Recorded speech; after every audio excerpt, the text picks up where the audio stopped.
హల్లెలూయా. దేవుని పరిశుద్ధ గ్రంథంలోనికి వెళ్దాం.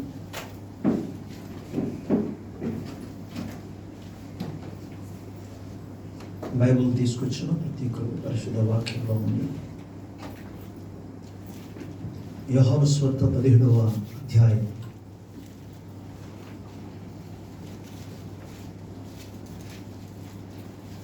20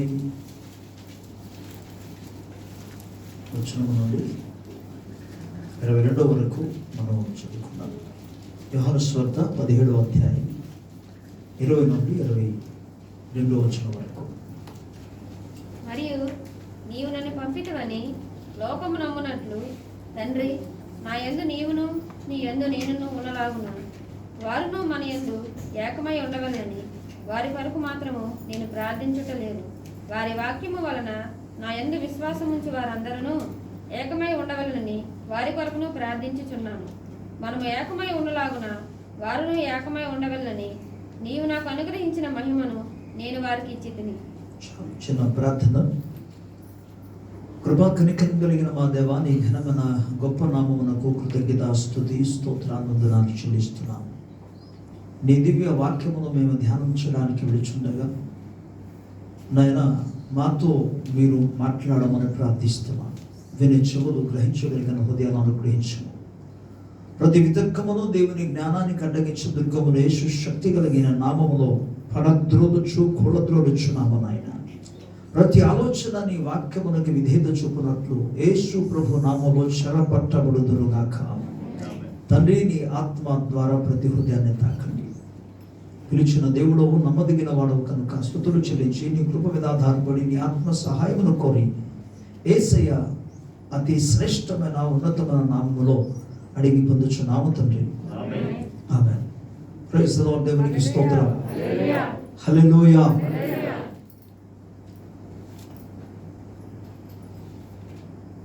ఉదయకాల సమయంలో మరోసారి ప్రభువైన యేసుక్రీస్తు నామమున మీ అందరికీ కూడా నా యొక్క శుభములు తెలియజేస్తూ త్రియక దేవుని యొక్క ప్రేమ, కృప, సమాధానము, ఆదరణ మనందరికీ తోడై ఉండునుగాక. యోహాను సువార్త 17వ అధ్యాయము 20వ వచనము నుండి, మరియు నీవు నన్ను పంపితివని లోకము నమ్మునట్లు తండ్రి, నా యందు నీవును నీ యందు నేనును ఉన్నలాగున వారును మన యందు ఏకమై ఉండవలనని వారి కొరకు మాత్రమే నేను ప్రార్థించడం లేదు. వారి వాక్యము వలన నా యందు విశ్వాసముంచు వారందరూ ఏకమై ఉండవలనని వారి కొరకును ప్రార్థించుచున్నాను. మనము ఏకమై ఉన్నలాగున వారును ఏకమై ఉండవలనని నీవు నాకు అనుగ్రహించిన మహిమను నేను వారికి ఇచ్చి తిని. దేవునికి స్తోత్రం.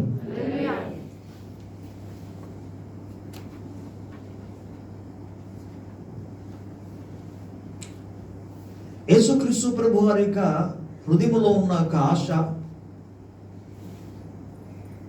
తన యందు విశ్వాసం ఉంచిన శిష్యులందరూ, నన్ను నమ్ముకున్న శిష్యులు, తను వెంబడిస్తున్న శిష్యులు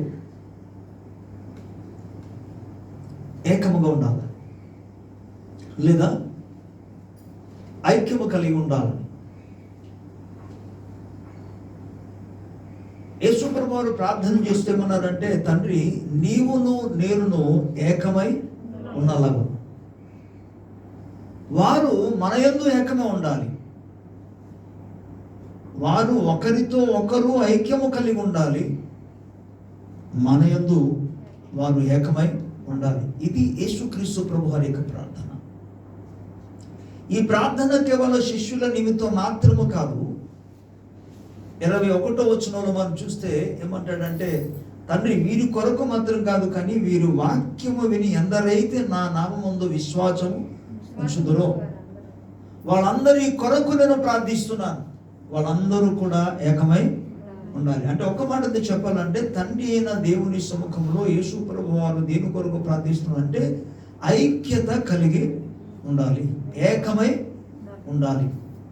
పిల్లల ఒక వ్యక్తి కానీ, ఒక కుటుంబ వ్యవస్థలో కానీ, సంఘ వ్యవస్థలో కానీ వారు ఏకమై ఉండాలి అన్నప్పుడు ఐక్యత అవసరము. అయితే అదే సందర్భాలలో వారికి ఏకీభవించడం అనేది, లేకపోతే ఏకభావము, ఏక ఆలోచన, ఏకాత్మ కలిగి ఉంటేనే తప్ప ఏ ఒక్కరు కూడా ఐక్యత కలిగి ఉండడానికి అవకాశం లేదు. ఈరోజు దేవుని యొక్క వాక్య భాగంలో నుండి ఏకమై ఉండుట ద్వారా కలిగే యొక్క ప్రయోజనాలు, ఏకమై ఉండుట ద్వారా కలిగిన యొక్క మేలు, ఏకమై ఉండుట ద్వారా పొందుకునే యొక్క విజయం లేఖనం నుండి మనం ధ్యానం చేస్తాం.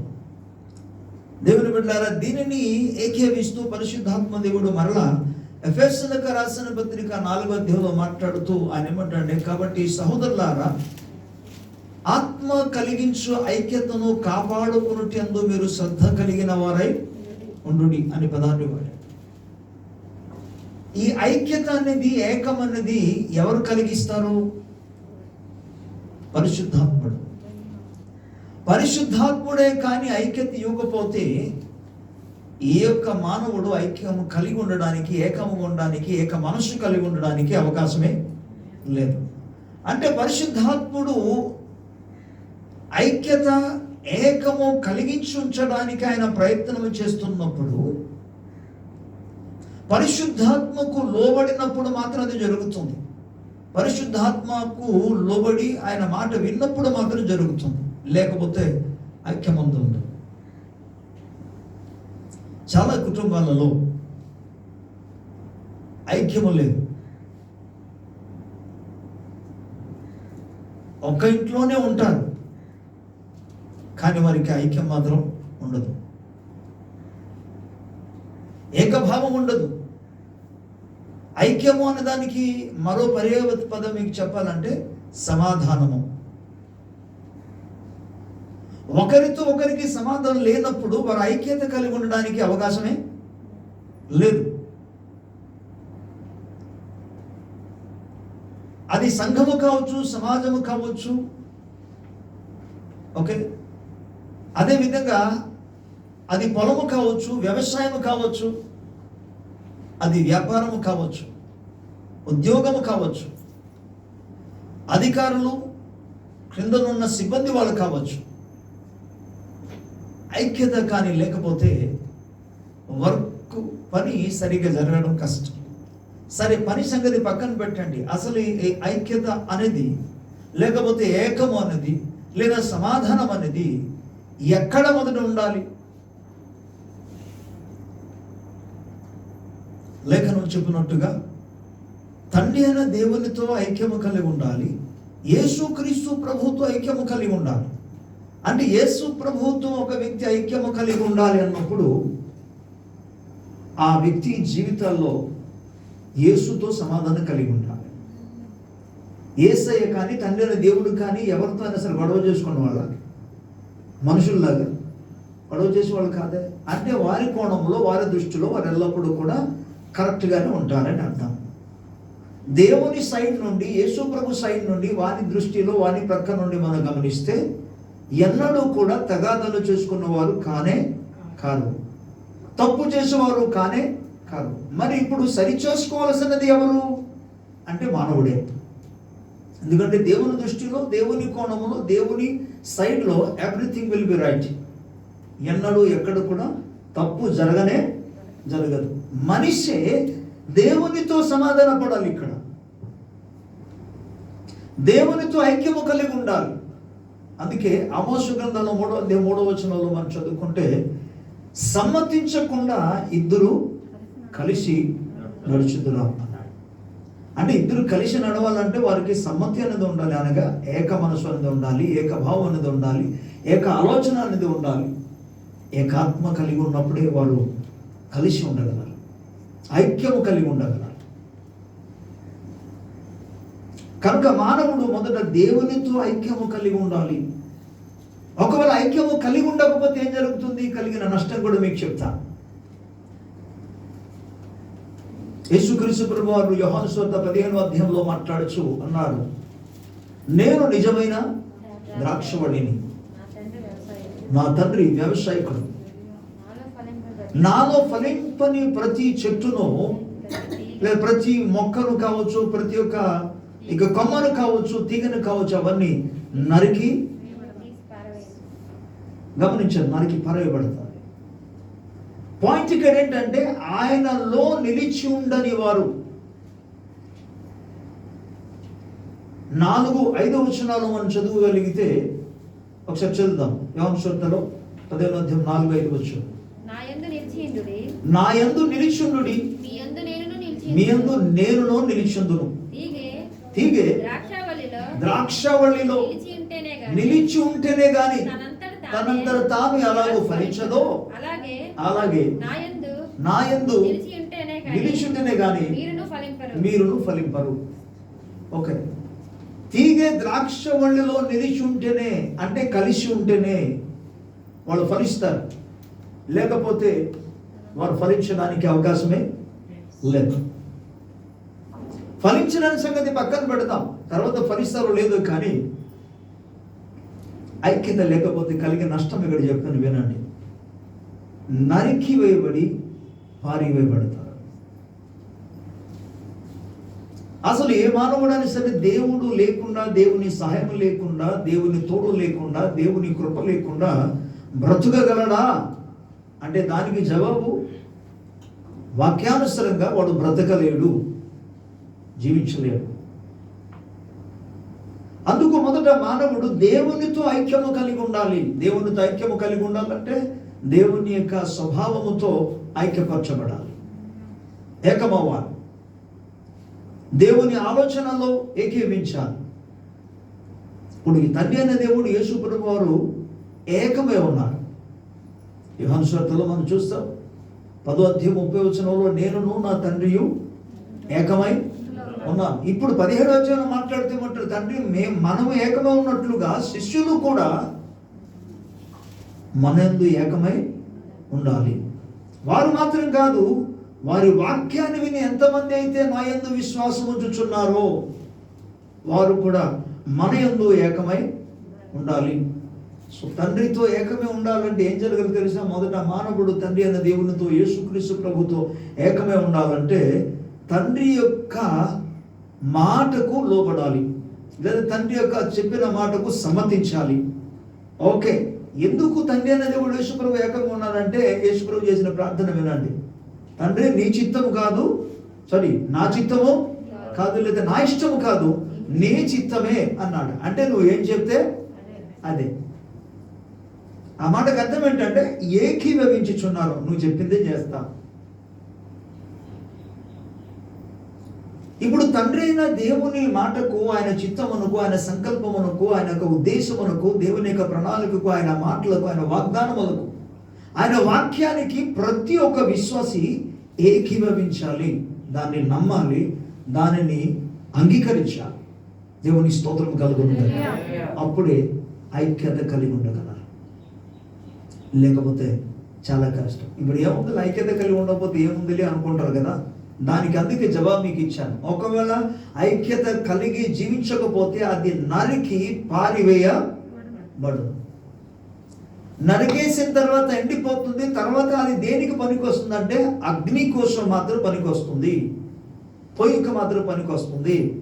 ఆ మాటకు అర్థం ఏంటి? తండ్రితో ఐక్యము కలిగి జీవించకపోతే వారు దేనికోసం పనికి వస్తారు తెలుసా? అగ్నికి, అనగా నరకాగ్ని గురించి మాట్లాడుతున్నాడు, దానికి పనికి వస్తాడు. అందుకే తండ్రితో ఐక్యము కలిగి, లేకపోతే యేసుక్రీస్తు ప్రభుతో ఐక్యము కలిగి ఉండవలసిన అవసరత ఉంది. దేవుని స్తోత్రం, హల్లెలూయా. వీటిని గురించి మీకు ఎక్కువ వివరించకుండా సెకండ్ పాయింట్లోనికి వెళుతున్నాం. మొదట ఐక్యత అనేది కుటుంబాల్లో అవసరం. ఎందుకంటే కుటుంబంలో నిరంతరం జీవిస్తారు కాబట్టి, బ్రతికి ఉన్నంత వరకు కూడా కుటుంబంతో కలిసి ఉండాలి కాబట్టి, బ్రతికి ఉన్నంత వరకు కూడా కుటుంబముతోనే జీవించాలి. లేకపోతే మీరు ఎన్ని సంవత్సరాలు ఉన్నా వాటి మూలంగా ఎటువంటి ప్రయోజనం లేదు. అదే బయట సంగతి పక్కన పెట్టండి. మొదట ఫస్ట్ స్టెప్ అసలు అవసరం అంది ఏంటంటే కుటుంబంలో ఉన్న ప్రతి ఒక్క విశ్వాసులు, కుటుంబంలో ఉన్న ప్రతి ఒక్క కుటుంబ సభ్యులు వారు ఐక్యత కలిగి ఉండాలి. ఎవరు చెప్తున్నారు ఈ మాట? ప్రభువు చెప్తున్న మాట ఇది. పరిశుద్ధాత్మ కలిగించు ఐక్యతను కాపాడుకోవాలనే పదాన్ని వాడి. అంటే పరిశుద్ధాత్ముడు మాత్రం ఐక్యత కలిగిస్తాడు.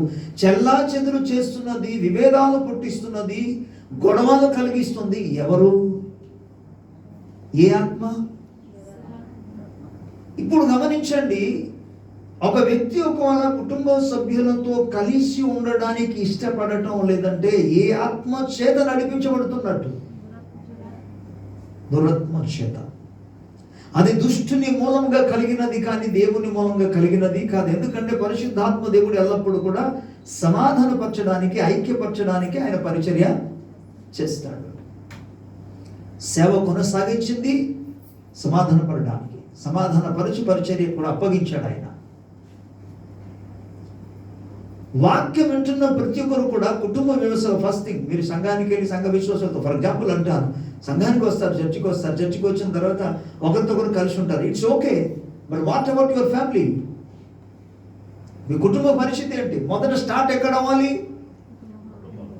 కుటుంబంలో ప్రారంభం అవ్వాలండి.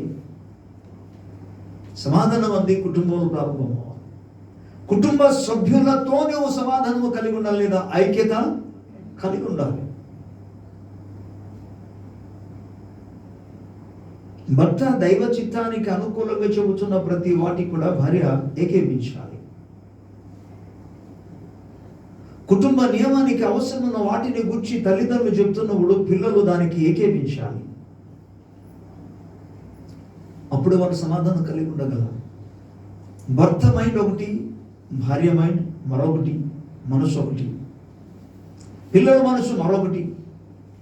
వారు ఐక్యము కలిగి ఉండడానికి అవకాశం లేదు. మరో విషయం, ఎంతకాలం అసలు నీవు ఐక్యత లేకుండా నీ కుటుంబం, ఒక్క కుటుంబం నుండి ఎంతకాలం ఐక్యత లేకుండా జీవించడానికి ఇష్టపడతాడు? ఎంతకాలం? లేఖనాల్లో ఎఫెసీయులకు రాసిన పత్రిక 4వ అధ్యాయంలో మాట్లాడచ్చు. 26వ వచనం నుండి మనం చదువుకుంటే, ఒకవేళ మీ మధ్య ఎటువంటి భేదాభిప్రాయాలు ఉన్నా, ఎటువంటి తగాదాలు ఉన్నా, వారి బాబు వాటిని కూడా మరిచిపోయి సమాధాన పడిపోమంటాడు. ఐక్యత అవసరం. ఐక్యతలో ఉన్న శక్తి మీకు చూపిస్తాను బైబిల్లో, లేఖనాలు కొన్ని విషయాలు. మళ్ళీ యేసుక్రీస్తు ప్రభువారు ఇంకొక ఉపమానం చెప్పారు. ఏమన్నారంటే, ఎందుకంటే ఒక సందర్భంలో యేసుక్రీస్తు ప్రభువును ఆ దినాల్లో ఉన్న పరిసయ్యులు, శాస్త్రులు, సద్దుకాయలందరూ కూడా ఏమన్నారంటే, ఈయన బయల్జెబుల చేత దెయ్యములను వెళ్ళగొడుచున్నారని యేసు ప్రభువు మీద నేరమును మోపారు, నిందను మోపారు. బయల్జెబులు అనగా దురాత్మలని అర్థం. ఆయన దురాత్మల చేత దెయ్యాన్ని వెళ్ళగొడుతున్నారు అంటే, మరో విధంగా చెప్పాలంటే మంత్రశక్తుల చేత దెయ్యాల్ని వెళ్ళగొడుతున్నారు కానీ దేవుని శక్తితో కాదు అన్నట్టు వారు మాట్లాడారు. అప్పుడు యేసు ప్రభువు వారి సందర్భంలో మాట్లాడిచేమన్నారంటే,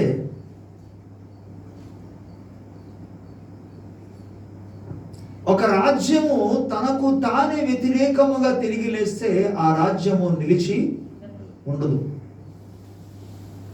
మీరే ఆలోచించండి, ఒక రాజ్యంలో ఉన్న వారు తనకు తాను వ్యతిరేకంగా లేచారు అనుకోండి, ఆ రాజ్యం నిలిచి ఉండదు. అలాగే సాతానుడు కానీ తనకు తానే వ్యతిరేకంగా లేచి నిలబడ్డాడు అనుకోండి, వాడి రాజ్యము నిలిచి ఉండదు.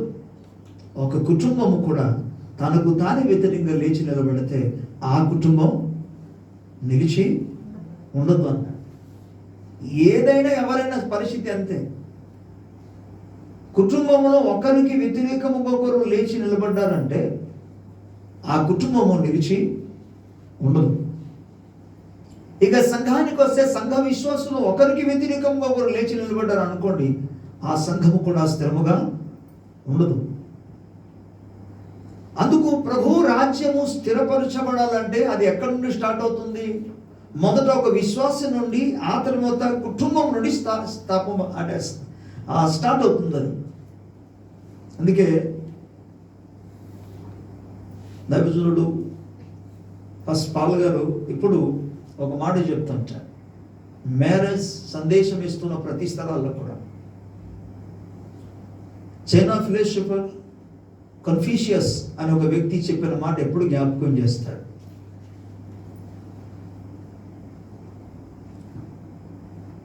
The strength of the nation is derived from the integrity of its home. దేశం యొక్క ఔన్నత్యము, దేశం యొక్క బలము దేని మీద ఆధారపడి ఉన్నదంటే, యథార్థమైన ఒక కుటుంబం మీద ఆధారపడి ఉంది అన్నాడు. ఒక అన్యుడైన చైనీస్ ఫెలోషిప్ కన్ఫ్యూషియస్ అనే వ్యక్తి పలికిన మాట, హీజ్ ఎ జెంటైల్. ఆయన ఒక అన్యుడు. కానీ ఎటువంటి మాట ఆయన చెప్పగలిగాడంటే, దేశం యొక్క బలము, దేశం యొక్క శక్తి, దేశం యొక్క ఔన్నత్యము ఒక యథార్థవంతమైన కుటుంబం మీద ఆధారపడి ఉంది. అంటే ఒక కుటుంబం మీద ఆధారపడి ఉందని అర్థమా? కాదు. ఆయన చెప్తున్న మాటకు అర్థం ఏంటంటే, కుటుంబ వ్యవస్థలన్నీ ఒకవేళ యథార్థత మీద కట్టబడగలిగితే దేశం బలంగా ఉంటుంది. అలాగే సంఘము బలముగా ఉండాలన్నా కూడా కుటుంబ వ్యవస్థ మీదే చెప్పాలందరూ ఆధారపడి ఉంది. ఆ కుటుంబ వ్యవస్థ ఎలా ఉండాలి? కుటుంబంలో కానీ ఐక్యత అనేది ఉంటే, యథార్థత కానీ ఉంటే, నీతి నిజాయితీ కానీ ఉంటే, దైవభక్తి కలిగి ఉంటే, కుటుంబముగా ఒక్కొక్క కుటుంబము ఆ విధంగా జీవించగలిగినప్పుడు సంఘము కూడా ఆధ్యాత్మిక జీవితంలో బలంగా ఉంటాయి. కాబట్టి మొదట ప్రారంభం కావలసింది కుటుంబములో. అందుకే కుటుంబ సభ్యులలో ఒకరికి ఒకరికి సమాధానము, ఐక్యం అన్నది అవసరం. ఇది పరిశుద్ధాత్మ దేవుడు చెప్తున్న మాట. యేసు ప్రభువు వారు ప్రార్థన చేస్తూ, నేను నీ వద్దకు మరలా తిరిగి వచ్చేస్తున్నాను తండ్రి, వీళ్ళందరినీ కూడా శక్తితో నింపి బలంగా వాడుకో అని ప్రార్థన చేసి వెళ్ళిపోలేదు. ఆయన ప్రార్థన చూడండి. మొదటిది, వాక్యమందు వారిని ప్రతిష్ట చేయి. రెండవదిగా, వారిని ఐక్యపరచు. వారు ఐక్యంగా ఉంటారు.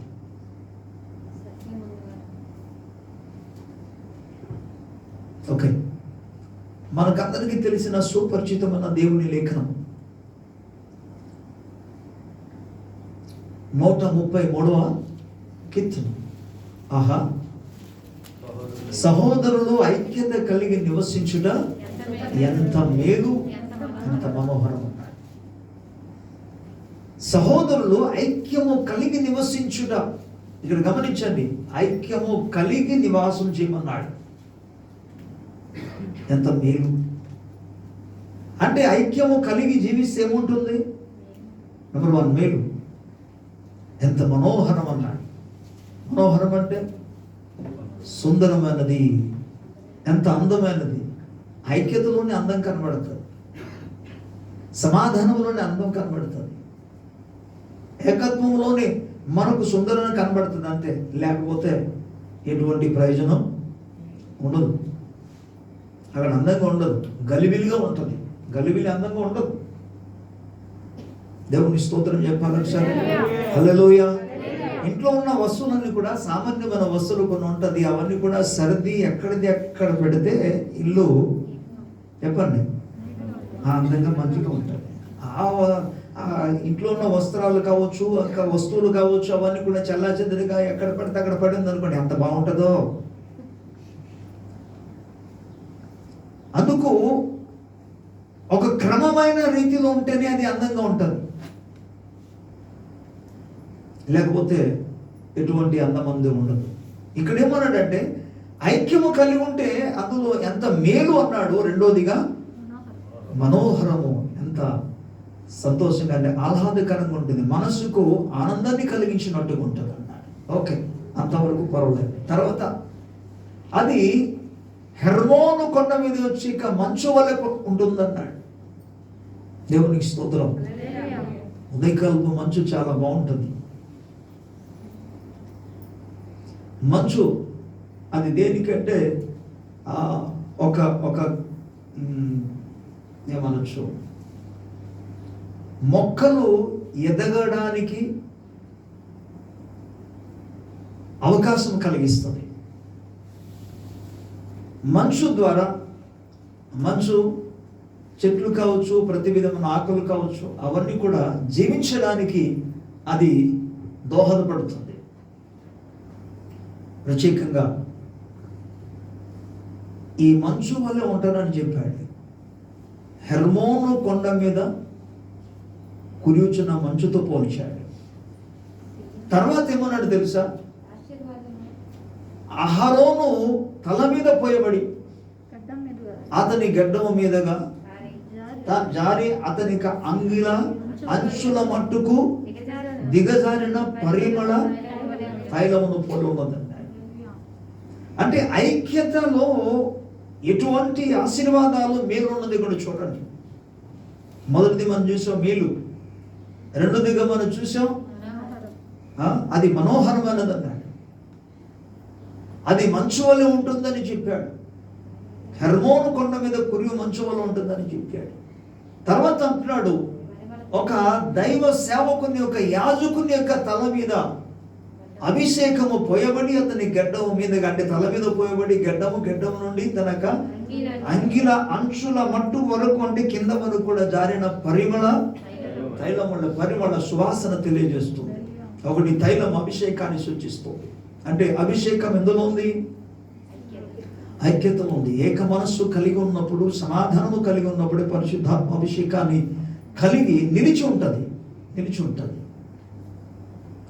నాకు ఆశ్చర్యం కలిగించే విషయం ఏంటంటే, అపొస్తలుల కార్యం 2వ అధ్యాయంలో పరిశుద్ధాత్మ దేవుడు అగ్ని నాలుకల వారి మీదికి దిగి వచ్చిన వెంటనే వాళ్ళందరూ కూడా భాషలతో మాట్లాడి దేవుని గొప్ప కార్యములను వివరిస్తూ దేవుని స్తుతిస్తూ వాళ్ళందరూ ఆ విధంగా ప్రభువును ఘనపరుస్తుండగా భాషలతో మాట్లాడుతుండగా అక్కడ వచ్చిన సుమారుగా 15 భాషకు చెందిన 15 ప్రాంతానికి, ఆ యొక్క రాష్ట్రానికి చెందిన వాళ్ళందరూ కూడా అక్కడ కూడుకొని ఉంటుండగా ఏం జరుగుతుందని చూస్తే పేతురు ఒక్కడే మాట్లాడాడు అక్కడ. మరి పరిశుద్ధాత్మ అభిషేకం అందరి మీదకి వచ్చిందా రాలేదా? అందరి మీదకి వస్తే మాట్లాడుతుంది ఎంతమంది? మీరు బైబిల్ చదవండి, అపొస్తలుల 2వ అధ్యాయం చదివితే రాబడింది అంటే వాళ్ళందరూ లేచి నిలబడారని రాబడింది. 11 మంది లేచి నిలబడి ఉన్నారు, అందులో మాట్లాడుతున్నది మాత్రం ఒక్కడే. ఏంటి పేతురు గారు, మీ మీద కాదని నా మీద కూడా పరిశుద్ధాత్మ వచ్చాడండి, ఉండండి నేను కూడా మాట్లాడుతానని ఒకవేళ యోహాన్ అన్నాడు అనుకోండి, ఆంద్రియా అన్నాడు అనుకోండి, యాకోబు అన్నాడు కానీ అనుకోండి, తోమా అన్నాడు అనుకోండి. మీరు చూడండి, ఒక్కొక్క వ్యక్తి ఒక్కొక్క రకంగా ఒకళ్ళు మాట్లాడారు అనుకోండి, పరిస్థితి ఎలా ఉంటుంది, ఎంత గలిబిలిగా ఉంటుంది అక్కడ. కానీ వాళ్ళు ఏకాత్మ కలిగి ఉన్నారు. పేతురు మాట్లాడుతున్నది ఒకడే, కానీ మిగిలిన 11 మంది, లేకపోతే మిగిలిన 11 మంది మాత్రం కాదు అక్కడ. అపోస్తలుల గురించి మనం చూస్తే 11 మంది అక్కడ ఉన్నారు. కానీ అపొస్తలులు కాక ఇంకా 110 మంది అక్కడ ఉన్నారు. లేఖనం చెబుతుంది మొత్తం 120 మంది అక్కడ ఆ మేడగది మీద ప్రార్థన చేస్తున్నారు. వాళ్ళందరూ కూడా ఏకీభవిస్తున్నారు. దేవుని స్తోత్రం. ఎందుకంటే ఆయన చెప్పినా అదే మాట చెప్పాలి, నేను చెప్పినా ఆ వార్తే చెప్పాలి. ఇప్పుడు యేసు ప్రభువుని గురే చెప్పాలి అక్కడ. లేదు నేను మాట్లాడాలి వాళ్ళు మాట్లాడాలంటే ఒకరి తర్వాత ఒకరైనా మాట్లాడాలి. లేక నువ్వు మాట్లాడడం మాత్రం కాదని నేను కూడా మాట్లాడాలంటే ఇంకొక గుంపు ఎక్కడైనా ఉంటే అక్కడ మాట్లాడవచ్చు. కానీ అక్కడ కూడిచిన వారితో మాట్లాడాలంటే ఒకరు మాట్లాడితే సరిపోతుంది. కాబట్టి వారి ఆత్మలో ఐక్యము కలిగి ఉన్నారు. అందుకే బలమైన పరిశుద్ధాత్మ కార్యము వచ్చిన వారిలో పనిచేసింది. అందుకే వారు పశ్చాత్తాపం కలిగి మారుమనసు పొంది ఒప్పింపబడి, అయలారా రక్షణ పొందడానికి మేమేం చేయాలని అడగలిగాం. ఈనాడు పరిశుద్ధాత్మ కార్యము జరగకపోవడానికి అధిక శాతం ఆటంకాలు దురాత్మలు కావు, ఐక్యత లేకపోవడం. ఆత్మలో ఏకీవించాలి. ఇఫ్ సంబడీ ఈజ్ ప్రేయింగ్, ఎవరైనా ప్రార్థన చేస్తున్నారంటే మన ఆత్మలో ఏకీవించాలి. ఎవరైనా వాక్యం చెప్తున్నారంటే మన ఆత్మలో ఏకీవించాలి. సువార్త ప్రకటిస్తుంటే మనం ఆత్మలో ఏకీవించాలి. దేవుని స్తోత్రం. హల్లెలూయా. గమనించండి, ఏకీభవించినప్పుడు, ఆత్మలో ఏకీవించిను కానీ ప్రార్థించినప్పుడు, సమ్మతించినప్పుడు నీవు కూడా పరిచర్యలో పాలిభాగస్తులు అవుతున్నావు అని అర్థం. దేవునికి స్తోత్రం కలుగును. సో ప్రియులారా, ఆ విధంగా ఐక్యతలో దేవుని యొక్క అభిషేకం దిగి వస్తుంది. ఐక్యతలో దేవుని యొక్క ఆత్మకార్యం జరుగుతాయి. దేవుని స్తోత్రం కలుగును. ఐక్యత కలిగి ఉన్నప్పుడు, ఐక్యముగా ఉన్నప్పుడు పరిశుద్ధాత్మ దేవుడు పనిచేస్తాడు కనుక ఆత్మల సంపాదన జరుగుతాయి, సంఘమునకు క్షమాభివృద్ధి కలుగుతాయి. ప్రభుకు స్తోత్రం చెప్తాను గట్టిగా హల్లెలూయా. ఓకే, తర్వాత ఇంకేమంటాడు చూడండి. శాశ్వత జీవమును ఆశీర్వాదమును అచ్చట ఉండవల్లని యెహోవా సెలవిచ్చున్నాడు. ఈ ఐక్యము కలిగి ఉండటం ద్వారా ఏముంటుంది? అందులో ఆశీర్వాదం అక్కడ ఉంటుంది. ప్రభుకి స్తోత్రం కలుగును. అండ్ తర్వాత ఏమంటే ఆశీర్వాదమును శాశ్వత జీవము. శాశ్వత జీవం అంటే నిత్య జీవం. నీవు దేవునితో, తండ్రి అయిన దేవునితో కానీ యేసు ప్రభుతో కానీ సమాధానం లేకుండా, తండ్రితోనే సమాధానం కలిగి ఉండాలని చెప్పేసి కుటుంబ సభ్యులతో నీకు సమాధానం లేకపోతే సమస్య. శాశ్వత జీవం గురించి కొద్దిగా ఇబ్బంది. శాశ్వత జీవం is nothing but the eternal life, ever lasting life, నిత్య జీవం. శాశ్వత జీవం, నిత్య జీవం ఒకటే. కాబట్టి ఆ నిత్య జీవాన్ని నీవు తృణీకరిస్తున్నట్టు. తండ్రితో సమాధానం పడితే సరిపోదు. దేవుడు ఈ లోకములో నిన్ను ఉంచాడు, కుటుంబ వ్యవస్థను పెట్టాడు, సమాజం పెట్టాడు, సంఘం పెట్టాడు. అందరితో మనం ఐక్యత కలిగి ఉండాలి. దేవుని స్తోత్రం కలిగి ఉండాలి. గట్టిగా హల్లెలూయా. సమాధానం కలిగి ఉండాలంటే, ఐక్యత కలిగి ఉంటే ఏం చేయాలి? సమ్మతించాలి. లేక మరో మాట చెప్పాలంటే నువ్వు తగ్గించుకోవాలి. తగ్గించుకుంటేనే ఐక్యత సమాధానం మంది కలుగుతుంది. లేకపోతే జరగడం చాలా కష్టం. ఓకే, ప్రభుకి స్తోత్రం చెప్తామా? చూసారా, ఐక్యతలో నాకు ఆశీర్వాదాలు, మేలులు, ఆ దీవెనలు ఎన్ని రకాలుగా ఉన్నదో 133వ కీర్తనలో మనం చూడగలిగాం. Praise the lord. హల్లెలూయా. లేదనుకోండి, వాటి మూలంగా వచ్చినాక నష్టాలు మీకు జ్ఞాపకం చేశాను. నరికి వేయబడి పారవేయబడతారు, అగ్నిలో పడవేయబడుతుంది ఆ కొమ్మ.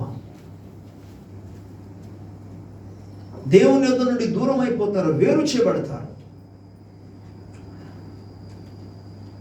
ఓకే,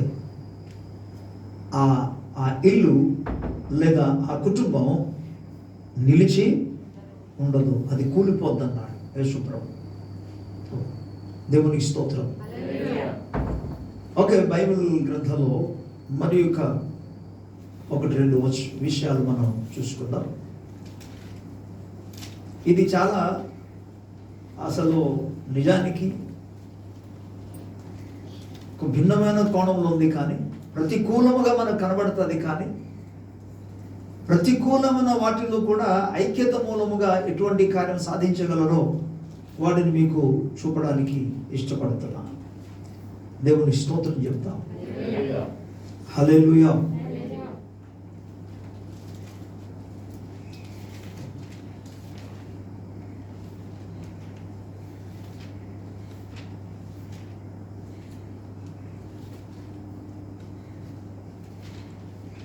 సరే, బైబిల్ గ్రంథంలో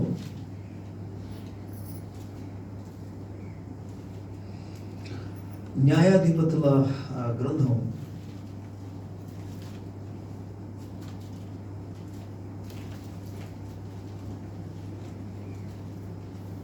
20వ అధ్యాయం.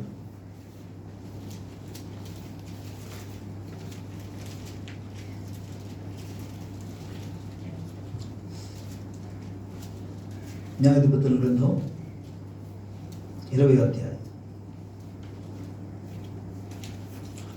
ఈ అధ్యాయం అంతటిలో కూడా ఇప్పుడు చదువుకోవడానికి అవకాశం లేదు, కానీ మొదటి వచనంలో మరికొన్ని వచనాలు మాత్రం, ఒక రెండు వచనాలు మీకు చూపిస్తాను.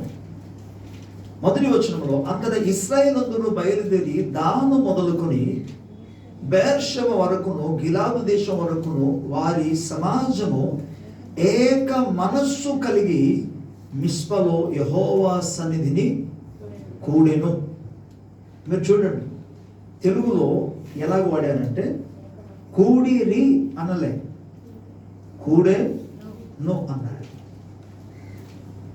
దీనికి అర్థం ఉంది కదా. మిస్పా అనే ప్రాంతంలో ఇశ్రాయేలు ప్రజలందరూ కూడా దాను మొదలుకొని బెర్షెబ వరకున గిలాదు దేశం వరకును వారి సమాజము ఏక మనస్సు కలిగి మిస్పాలో కూడెను. మీరు చూడండి, దాను మొదలుకొని బెర్షెబ వరకు అంటే మీకు ఇలా చెప్తే అర్థమవుతుంది. మన ఇండియాను గురించి ఆలోచన చేస్తే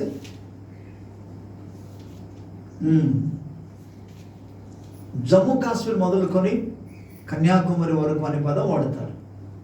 అంటే పైనుండి కింద వరకు అని అర్థం. అదేవిధంగా ఇశ్రాయేలు దేశాలలో దాను మొదలుకొని బేర్షెబ వరకు, అంటే ఒక దిశ నుండి మరో దిశ వరకు కూడా మొత్తం ఎవరు కూడా విడిచిపెట్టబడకుండా అన్ని గోత్రాలని కూడా ఏక మనస్సు కలిగి ఒక్క స్థలాలు కూడుకున్నారు.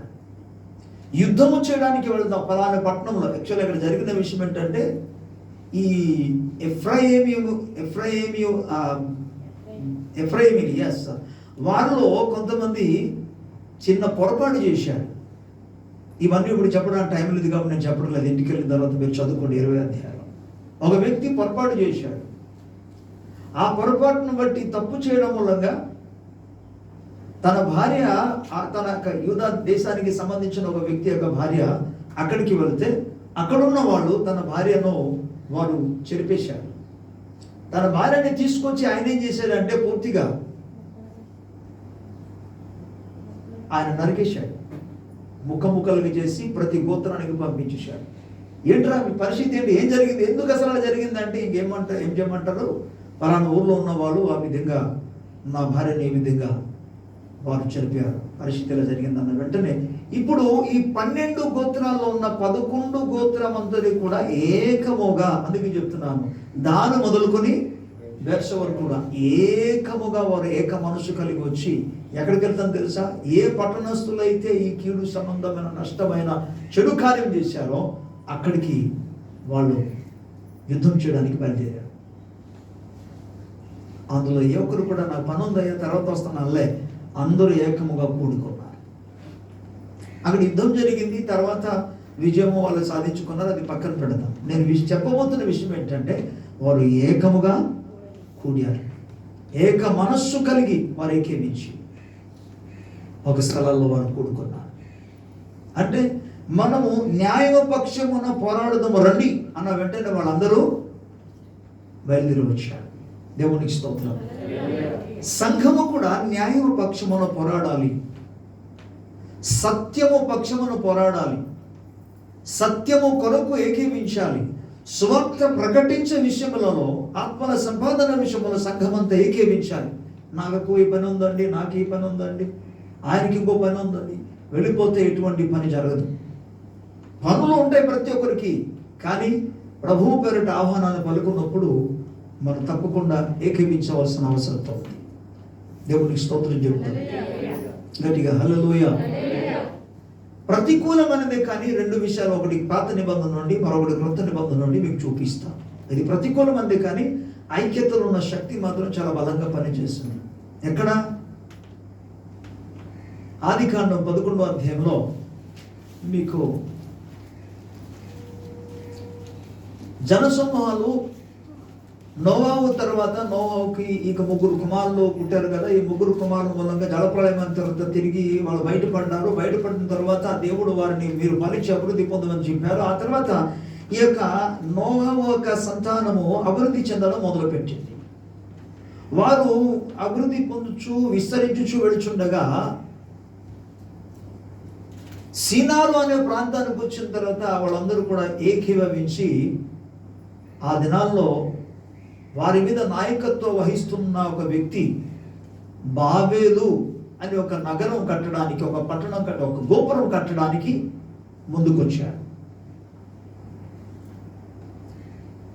ఈయన జనులందరూ కూడా చెప్పిన మాట ప్రకారంగా వాళ్ళందరూ కూడా ఆ మాటకు ఏకీవించి ఒక గోపురాన్ని కడుతున్నారట.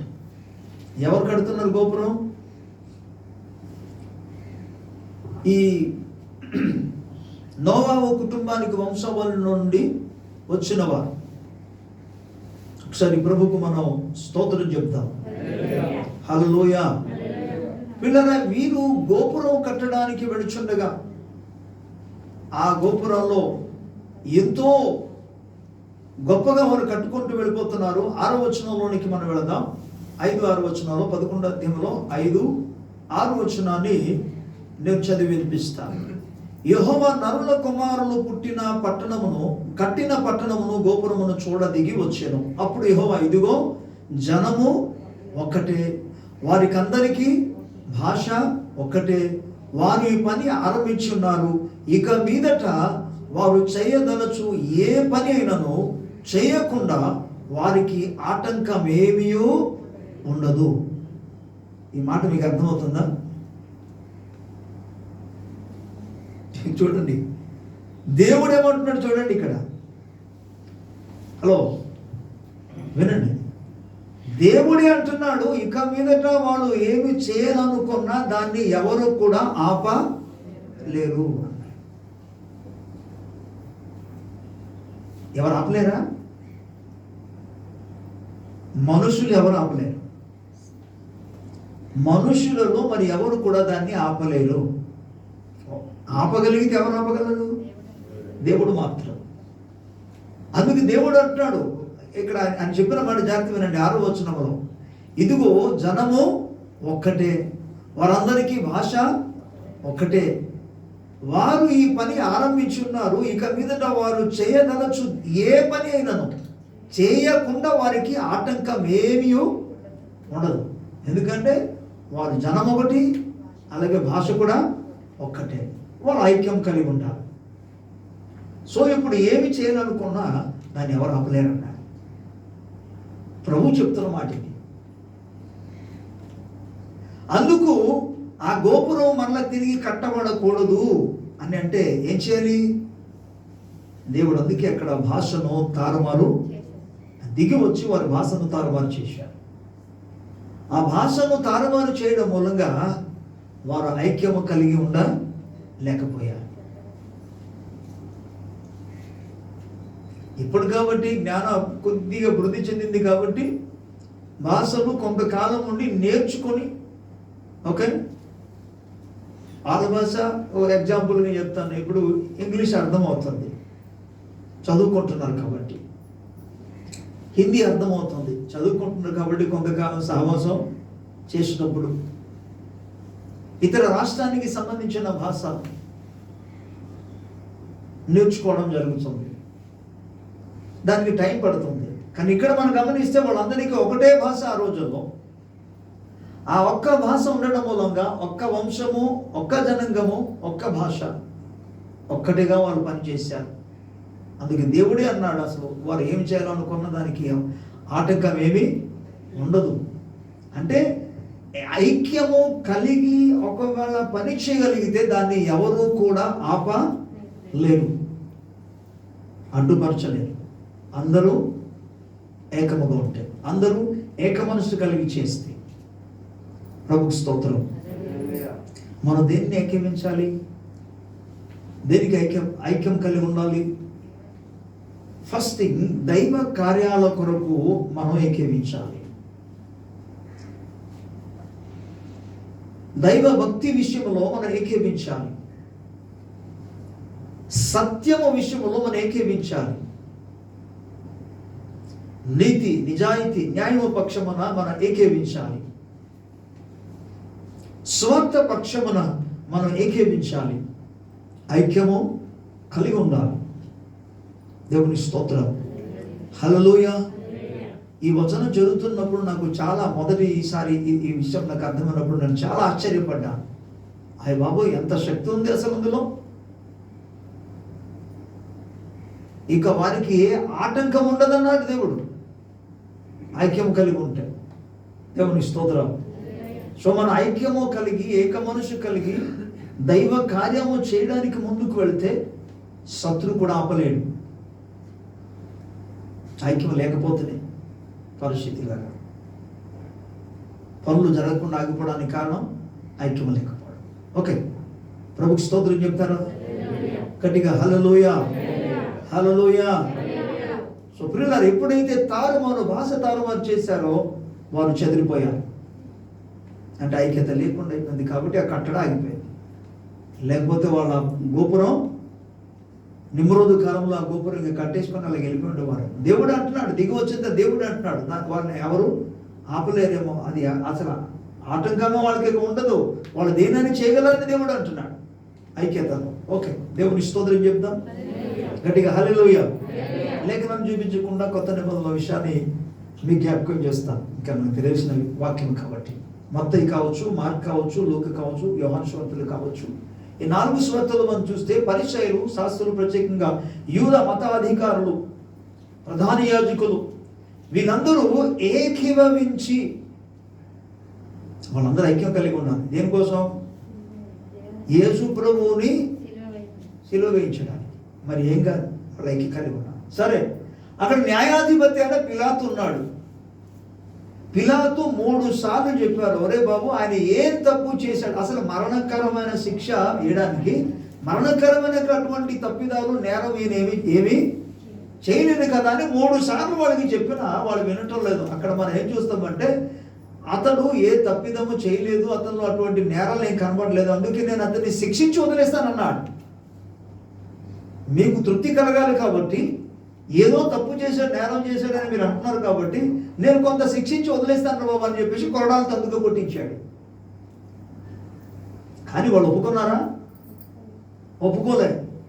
లేఖనం ఏం చెప్తుందంటే వారు ఏకముగా కూడి, మీరు ఇంట్లో చదువుకోండి తర్వాత, వారు ఏకముగా కూడి ఏక మనసు వారు కలిగి ఉన్నారు, ఏకభావం కలిగి ఉండి వారు కేకలు వేస్తున్న కేక ఏంటంటే సిలువ వేయుడి. బైబిల్ ఏమి రాయబడింది లేఖనాల్లో? వారి కేకే గెలిచినది. పిలాతుకు తెలుసు అన్యాయమని తెలిసి కూడా ఆయనకి మరణ శిక్ష విధించడం అంది, శిలువ మరణానికి అప్పగించడం అంది అన్యాయమని ఆయనకి తెలుసు. తెలిసిండు కూడా తీర్పు తీర్చడం ఇది ఒక్కటే ప్రపంచంలో. సరే, అయినా మీకు చెప్పబోతున్న విషయం ఏంటి తెలుసా? అది అన్యాయమైనా సరే ఏకముగా వారు కేక వేసినప్పుడు వారే గెలిచారు. అలాంటప్పుడు దేవుని బిడ్డలారా, న్యాయమును గురించి మనం కేకలు వేస్తే, సత్యమును గురించి మనం కేకలు వేస్తే, ప్రకటిస్తే, ఐక్యము కలిగి ప్రకటిస్తే గెలుస్తామా? గెలవమ్మా? గెలుపు మనదే. దేవుని స్తోత్రం. ఎందుకనగా అన్నటికి ఎప్పటికీ విజయము సత్యమునదే. న్యాయమునకే విజయం కలుగుతుంది, ధర్మానికి విజయం కలుగుతుంది తప్పకుండా. దేవుని స్తోత్రం కలుగుతుంది. హల్లెలూయా. పిల్లలారా, అందుకే వాక్య భాగంలో మనం నేర్చుకుంటున్న విషయం ఏంటంటే ప్రభు అంటాడు మనం ఐక్య కలిగి జీవించాలి, తండ్రితో ఐక్యం కలిగి ఉండాలి, అలాగే సమాజంతో కూడా మనం కొన్ని విషయాలు, బట్ సంఘంతో మన ఐక్యం కలిగి ఉండాలి. బట్ బిగినింగ్ ఎక్కడ అవ్వాలది? దేవుని సన్నిధిలో దేవునితో సమాధాన పట్ట ద్వారా మాత్రమే మన ఐక్యం కలిగి ఉండగలము. ఆయన స్వభావం, ఆయన చెప్పిన మాటకు మనం ఏకీపించినప్పుడే ఐక్యం కలిగి ఉండగలము, సమ్మతించినప్పుడే ఐక్యం కలగలం. ఓకే, నీ చిత్తమే అన్నప్పుడే మన ఐక్యం కలిగి ఉండగలం. అయితే అనుదిన జీవితాల్లో మనం కుటుంబ వ్యవస్థ నడుస్తున్నాం కాబట్టి మొదట మన కుటుంబాలలో, కుటుంబ సభ్యుల మధ్యలో ఏముండాలి? ఐక్యం ఉండాలి. దైవ భక్తిని గురించి కానీ, న్యాయము గురించి కానీ, సత్యమును గురించి కానీ, దైవ సేవ విషయంలో కానీ, ఓకే, ఇతరులను సహాయం చేసే విషయంలో కానీ, ఇతరులకు ఉపకారం చేసే విషయంలో కానీ మనకు ఐక్యం అవసరం. ఎందుకంటే అది బలమైన కార్యం చేయగలదు. వాటి మూలంగా కలిగిన ఉన్నతమైన ఆశీర్వాదాలు ఏంటో మీకు తెలియజేశాను. కాబట్టి దయచేసి యేసయ్య చేసిన ప్రార్థనను అర్థం చేసుకోండి. ఆయన ప్రార్థన అంతా మనమందరూ కూడా ఐక్యము కలిగి ఉండడమే. దేవుని స్తోత్రం. అటువంటి కృప దేవుడు సంఘస్థులందరికీ అనుగ్రహించునుగాక. ఆమె చిన్న ప్రార్థన అందరూ కూడా కలుసుకొని దేవుని సముఖాలు మనం మొరపెడతాం. దేవా, నేను నీ వాక్యముతో ఐక్యము కలిగి ఉన్నట్టుగా, నీతో ఐక్యము కలిగి ఉన్నట్టుగా, నీ ఆలోచనతో నేను ఐక్యత కలిగి ఉన్నట్టుగా, నీ ఉపదేశంతో నేను ఐక్యము కలిగి ఉన్నట్లుగా నాకు సహాయించమని అడుగుతాను. నీ ఆజ్ఞలకు ప్రభువా నేను లోబడి ఐక్యము కలిగి ఉన్నట్టుగా, సమ్మతించినట్లుగా, అంగీకరించి అనుసరించినట్టుగా సహాయం దయచేయమని అడుగుతాను.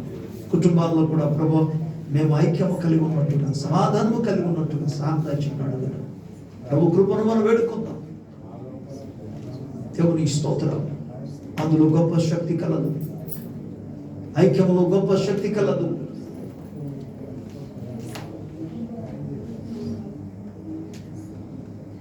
పరిశుద్ధాత్మ కలిగిస్తున్న ఐక్యతను ప్రతి ఒక్కరు కూడా కాపాడుకున్నట్టు శ్రద్ధ కలిగి ఉండాలని ప్రభు మనకు జ్ఞాపకం చేస్తుండగా, అవును ప్రభు లోబడతామని ఒప్పుకుందాం.